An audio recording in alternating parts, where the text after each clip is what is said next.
আওয়ামী লীগের রাজনৈতিক ভবিষ্যৎ তো আমি যেটা দেখি যে একটা গণহত্যাকারী দল হিসেবে, গণতন্ত্র ধ্বংসকারী দল হিসেবে আওয়ামী লীগ বাংলাদেশের রাজনীতিতে আমার মনে হয় যে চিরদিনের জন্য একটা কলঙ্কিত দল হিসেবে সে চিহ্নিত থাকে। রাজনৈতিক দলগুলোর সাথে সংলাপের কথা অনেক আগেই আমরা বলেছি, কারণ আমরা দেখতে পাচ্ছি যে সরকারের সাথে রাজনৈতিক দলগুলোর একটা নানা ধরনের চিন্তা এবং নানা ধরনের দূরত্ব তৈরি হচ্ছে। তো আমি মনে করি যে রাজনৈতিক দলগুলোর সাথে সংলাপের আগেই কিন্তু এই কমিশন কাজ শুরু করতে পারতো, বা কমিশন একই সাথে তাদের কার্যক্রম চালিয়ে যেতে পারত।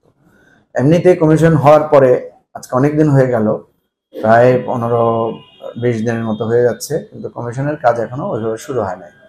যেটা প্রধান উপদেষ্টা বলেছিলেন যে আপনার অক্টোবরের 1 তারিখ থেকে কমিশনগুলো কাজ করবে, কিন্তু কমিশনের জনবল নিয়োগ দেওয়া সহ কমিশনের কার্যক্রম এখনো সেভাবে শুরু হয়েছে বলে আমার মনে হয় না। তো এখন আমরা যেটা দেখলাম যে রাজনৈতিক দলগুলোর সাথে তারা সংলাপ করবে। আগে বলেছিল যে কমিশন কাজ করে তারা সংলাপ করবে। তো সংলাপে আমি যেটা মনে করি যে সংলাপের গুরুত্বপূর্ণ দিক হওয়া উচিত, যে যেটা আমরা আগেও বলেছি যে কি কি বিষয়ে সংস্কার দরকার সেই বিষয়গুলো নিয়ে আলোচনা হবে। আর একটা কোনো টাইম ফ্রেম যদি থাকে, রাজনৈতিক দলগুলোর যদি কোনো প্রস্তাব থাকে, সেগুলো নিয়ে সরকারের পক্ষ থেকে তাদের সাথে ডায়লগ করা যেতে পারে। যেহেতু ওনারা বলেছেন রাজনৈতিক দলগুলোর সাথে সংলাপ করবেন, সুতরাং আমার মনে হয় যে এই সংলাপের মধ্যে থেকেও কোনো একটা সমাধান বা একটা পজিটিভ দিক বেরিয়ে আসতে পারে। আর যেহেতু অনেকগুলো রাজনৈতিক দল আছে, কিভাবে তারা সংলাপ করবেন, কি প্রেক্ষিতে করবেন, সেটা আমরা একটু দেখব। দেখার পরে আমরা আরো বিস্তারিত মতামত দিতে পারবো আমার মনে হয় আর কি। রাজনৈতিক দলগুলোর মধ্যে কেউ কেউ নির্বাচনের ব্যাপারে খুব বেশি গুরুত্ব দিচ্ছে, খুবই স্বাভাবিক। কারণ বিএনপি নির্বাচনের ব্যাপারে বেশি গুরুত্ব দিচ্ছে, কারণ বিএনপি মনে করছে যে বিএনপি সবচেয়ে পপুলার দল, বা তাদের নির্বাচনী চাপও আছে তাদের তৃণমূল থেকে। তো আমরাও মনে করি রাজনৈতিক দল আকারে তো আমাদের স্বাভাবিকভাবে আমরা যদি জনমত দেখতে চাই, জনগণের সমর্থনের ব্যাপার চাই, নির্বাচনই তো একমাত্র পথ আমার সমর্থন, আমার দলের সম্পর্কে আমার সাপোর্ট তৈরি করার জন্য। কিন্তু এবারে যেহেতু একটা সংলাপের আকাঙ্ক্ষা তৈরি হয়েছে এবং একটা জনমনে একটা ভীতি তৈরি আছে, যেরকম যে রাজনৈতিক দলগুলো ক্ষমতায় আসলে তারা সংস্কার করতে চায় না, তারা গতানুগতিক পথে আবার রাষ্ট্র চালাতে চায়। এবার আমার কাছে মনে হয় দুটো কাজ যদি আমরা করতে পারি, একটা হচ্ছে এই আপনার অন্তর্বর্তীকালীন সরকার একটা রোডম্যাপ দিয়ে তারা সংস্কারটা শুরু করে দিবে, এবং এরপরে নির্বাচিত সরকার এসে সেই সংস্কারটা ফলো আপ করার জন্য সে অঙ্গীকারবদ্ধ থাকবে। সুতরাং আমরা মনে করি এখানে ভারসাম্য রাখতে হবে। অবশ্যই এই সরকারকে কিছু মৌলিক সংস্কারে হাত দিতে হবে, এবং একটা নির্ধারিত সময়ের সংস্কারের পরে তারা যে কথাটা বলছেন যে নির্বাচন দেবেন, সেটা আমার মনে হয় রাজনৈতিক দলগুলোর সাথে সমঝোতার ভিত্তিতে একটা তারিখ নির্ধারণ হতে পারে। জাতীয় সরকার কনসেপ্ট আকারে ভালো, কিন্তু এটা ফরমেশন করতে গেলে, এটা যখন তৈরি করার জায়গায় যাবে, তখন আমার কাছে মনে হচ্ছে একটা নতুন কমপ্লিকেটেড ওয়ে বা কমপ্লিকেশন তৈরি হবে। সেজন্য এটা একটা জটিল প্রক্রিয়া, যে জাতীয় সরকারে কারা থাকবেন, শুধু রাজনৈতিক দলের প্রতিনিধি, নাকি বিভিন্ন ক্রস সেকশন পিপল, বিভিন্ন পেশাজীবী তারাও থাকবেন, তাহলে তো অনেক বড় সরকার হয়ে যেতে পারে। তো আমার কাছে মনে হয় যে একটা সরকারের মূল জায়গা হচ্ছে মানুষের সমর্থন থাকা। আমাদের বর্তমান সরকার যেটা আছে, সেখানে আমরা দেখতে পাচ্ছি কিছু কিছু আপনার উপদেষ্টা আছেন যাদের কাজের গতিটা একটু শ্লথ। তো তাদের কাজের কি কি সমস্যা, সেগুলো একটু সমাধান করতে পারলে আমি মনে করি এই সরকার মানে আমাদের যে আশা আকাঙ্ক্ষা সেটা পূরণ করতে পারবে।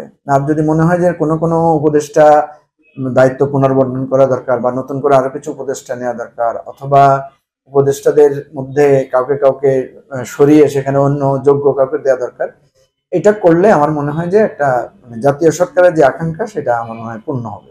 আলাদা করে জাতীয় সরকার করার খুব বেশি প্রয়োজন পড়বে না। আমরা মনে করি যে আইন শৃঙ্খলা পরিস্থিতি, প্রশাসনের সর্বস্তরে একটা নিয়ন্ত্রণ যতক্ষণ পর্যন্ত সুশৃঙ্খল পরিস্থিতি ফিরে না আসবে, ততক্ষণ পর্যন্ত নির্বাচন দেওয়া সম্ভব না। সেজন্য আমরা বারবার বলছি, সরকারের জন্য যদিও খুবই কষ্টকর, কারণ এত বড় একটা ডিজাস্টারের পরে সবকিছুকে শৃঙ্খলা আনা এটা সহজ কাজ না, কিন্তু সরকারকে তো এটা করতে হবে। এটা তো উপায় নাই যে এটা বলার যে এটা আমরা পারছি না, আর না পারলে তো এটার ব্যর্থতার দায় নিতে হবে। সেজন্য আমাদের বক্তব্য হচ্ছে 2 মাস হতে যাচ্ছে, সরকার বেশি সময় যদি নেয় তাহলে মানুষের মধ্যে একটা হতাশা এবং অনাস্থা তৈরি হবে। সরকারের উচিত হচ্ছে খুব দ্রুত এই নিয়ন্ত্রণটা নেওয়া, খুব দ্রুত আমাদের প্রশাসনিক কাঠামোগুলো সক্রিয় করা, মানুষের জনমনের যে সমস্যাগুলো আছে সেগুলো সমাধান করে মানুষের সমর্থনটা সরকারের পক্ষে, সরকারের একটা আস্থার জায়গায় নিয়ে আসা, এবং এরপরে নির্বাচন কমিশন সংস্কার, নির্বাচন কমিশন ব্যবস্থাপনা ঠিক করে আমার মনে হয় রাজনৈতিক দলগুলোর সাথে আলাপ করে তারপরে নির্বাচনের পদক্ষেপে সরকার যাওয়া যেতে পারে। আওয়ামী লীগের রাজনৈতিক ভবিষ্যৎ তো আমি যেটা দেখি যে একটা হত্যাকারী দল হিসেবে, গণতন্ত্র ধ্বংসকারী দল হিসেবে, মুক্তিযুদ্ধের স্বপ্ন মানে ধূলিসাৎ করা দল হিসেবে আওয়ামী লীগ বাংলাদেশের রাজনীতিতে আমার মনে হয় যে চিরদিনের জন্য একটা কলঙ্কিত দল হিসেবে সে চিহ্নিত থাকবে। এই জায়গায় আওয়ামী লীগকে কেউ উদ্ধার করতে পারবে না। আওয়ামী লীগ যে কলঙ্ক তার ললাটে নিজে থেকে লেপ্টে নিয়েছে, এই এই কলঙ্ক তার মুছবে না। এখন কথা হচ্ছে আওয়ামী লীগের ব্যাপারে আইনগত কি পদক্ষেপ হবে, আওয়ামী লীগকে বিচারিক এই অপরাধের জন্য আওয়ামী লীগের কোনো বিচার হবে কিনা, দলীয়ভাবে বিচার হবে কিনা। একটা তো হচ্ছে যে যারা এই গণহত্যার সাথে জড়িত, যারা এই গণতন্ত্র ধ্বংসের সাথে জড়িত, যারা নির্বাচন ব্যবস্থাপনা বাংলাদেশ থেকে এই মুছে দেওয়ার জন্য জড়িত, তাদের তো একটা বিচার হবেই এবং হওয়া উচিত। যদি এটা বিচার সঠিক বিচার না হয় তবে আমরা ন্যায় বিচারের কথা বলবো, সঠিক ন্যায় বিচার হওয়া উচিত। আর দল হিসেবে তাদের যে দায় যদি থাকে তাহলে দল হিসেবে তাদের বিরুদ্ধে ব্যবস্থা নিতে হবে এবং সেটা আইনগত প্রক্রিয়ায় নিতে হবে, সেটা গায়ের জোরে বা অন্য কোনো ভাবে নেওয়া যেতে পারে না। আরেকটা হতে পারে গণভোটের মাধ্যমে আওয়ামী লীগের বিরুদ্ধে, আওয়ামী লীগের ব্যাপারে জনগণের মতামত চাওয়া যেতে পারে যে এই দলটা কি গণবিরোধী, গণহত্যাকারী, গণতন্ত্র ধ্বংসকারী দল হিসেবে মানুষ রাজনীতিতে দেখতে চায় কিনা। আর আমি মনে করি যে যা কিছু হবে আইনগতভাবে ন্যায় বিচারের মাধ্যমে হতে হবে।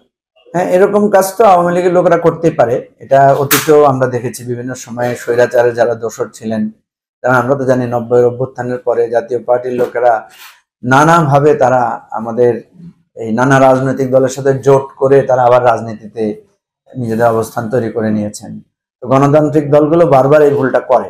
এবারও আমরা দেখতে পাচ্ছি যে আওয়ামী লীগের কিছু লোক বিভিন্ন দলের ব্যানারে বিভিন্ন দলের সাধারণ ক্ষমার সুযোগ নেওয়ার চেষ্টা করছে। তো রাজনীতিতে তো আসলে এটা হতেই পারে, এটা যারা এটা করছেন তারা হয়তো তাদের কল্যাণ বা তাদের একটা লাভের চিন্তা করে তারা এটা করছেন, এবং এটা করতে গিয়েই বারবার যেটা হয় স্বৈরাচার বা গণতন্ত্র বিরোধী দলগুলো তারা আবার মানুষের স্পেয়ারে এসে তাদের অপরাধকে তারা মানে কোনো মতে ঢেকে তারা আবার ফিরে আসার চেষ্টা করে। আমি যেটা মনে করি যে আওয়ামী লীগ যে অন্যায়টা করেছে, ইতিহাসে যখন এই জিনিসগুলো বারবার উঠে আসবে এবং আওয়ামী লীগের নেতাদের অপকর্মের বিষয়গুলো, দুর্নীতির কথাগুলো আসবে, তখন কিন্তু তারা খুব বেশি সুবিধা করতে পারবে না। আর যে সমস্ত দল তাদেরকে আশ্রয় দিবে বা তাদেরকে এক ধরনের পুনর্বাসিত করার চেষ্টা করবে, দেখা যাবে যে ওই সমস্ত দলের ব্যাপারেও সাধারণ মানুষ একটা খারাপ ধারণা নেবে এবং তারাও একটা গণপ্রতিরোধের সম্মুখীন হতে পারে। এটা পুরোটাই হচ্ছে রাজনৈতিক প্রক্রিয়া। রাজনৈতিক প্রক্রিয়ায় এই জিনিসগুলো হয়েছে অতীতে, ভবিষ্যতে না হোক আমরা সেটা চাই, কিন্তু যদি হয় আমি মনে করি এটা জনমত দিয়ে আমরা সেটাকে মোকাবেলা করব।